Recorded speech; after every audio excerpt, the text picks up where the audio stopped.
Hi guys, இன்றைக்கி வந்து Meesho shopping part 3 தான் பார்க்க போகிறோம். இன்றைக்கி வந்து 6 பில்லோஸ் வந்து நான் ஆர்டர் போட்டிருந்தேன். அது வந்து இந்த 6 பில்லோ சேர்த்து வந்து 340 சம்திங் போட்டிருந்தது. சரி, ஓகே, நான் ஆர்டர் போட்டேன். ஏன்னா பழைய வீட்டிலேருந்து ஷிஃப்ட் பண்ணுறப்போ எல்லாத்தையுமே ஒரு இரும்பு பெட்டியில் போட்டு இந்த பில்லோஸ் எல்லாம் பேக் பண்ணி எடுத்துகிட்டு வந்திருந்தேன். அது அதுலேயே இருந்து ஒரு மாதிரி துருப்பிடிச்சி அந்த டாட்டாக கரையாக இருக்கும்ல, அந்த மாதிரி இருக்கும். அதுக்கப்புறம் நான் யூஸ் பண்ணவே இல்லை. 2 பில்லோ வச்சு நானும் அவரும் ஓட்டிகிட்டு இருந்தோம். அதுக்கப்புறம் சரி, வீட்டுக்குலாம் யாராவது கெஸ்ட் வந்தால் கொஞ்சம் சிரமமாக இருக்கேன்னு சொல்லி தான் ஆர்டர் போட்டிருந்தேன். இப்போ அந்த பில்லோஸ் எல்லாம் பார்த்தா 700 காட்டுது. குவாலிட்டி நல்லா இருந்தது. அப்புறம் 6 மணிக்கு மேலே அவர் ஆஃபீஸில் ஒர்க்கில் இருக்கப்போ இந்த மாதிரி கொரியர் வந்திருக்குன்னு சொல்லவும் அப்படியே ஓடி வந்திருக்காரு. சரி, ஓகே, வராரேன்ட்டு தெரிஞ்சது ஒரு 10 நிமிஷத்துக்கு முன்னாடி. என்ன இந்த வடை போண்டாலாம் சுட மிஞ்சி போனால் ஒரு 10 நிமிஷம் தானே ஆகும்.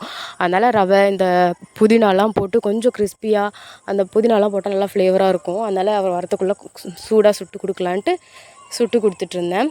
அவரும் சாப்பிட்டுட்டு கொரியரையும் வாங்கிட்டு வந்து கொடுத்துட்டு போயிட்டார். இந்த வீடியோ உங்களுக்கு பிடிச்சிருந்தா மறக்காமல் ஒரு லைக் பண்ணிக்கோங்க. அப்புறம் நம்ம ஜிகே கொஸ்டின்ஸ்லாம் போட்டால் முடிஞ்ச அளவுக்கு கமெண்ட் பண்ண ட்ரை பண்ணுறீங்களா? உங்களுக்கு யூஸ்ஃபுல்லாக இருக்கா என்னன்னு சொல்லுங்கள். இன்றைக்கான GK question: what is the national bird of United States? The answer is eagle. இது அப்புறம் ஃபஸ்ட்டே சொல்லியிருந்தேன்ல, கொஞ்சம் சப்ஸ்கிரைப் பண்ணி உங்கள் சப்போர்ட்டை கொடுங்க. வீடியோ பிடிச்சிருந்தா லைக் பண்ணிக்கோங்க. பாய், டேக் கேர்.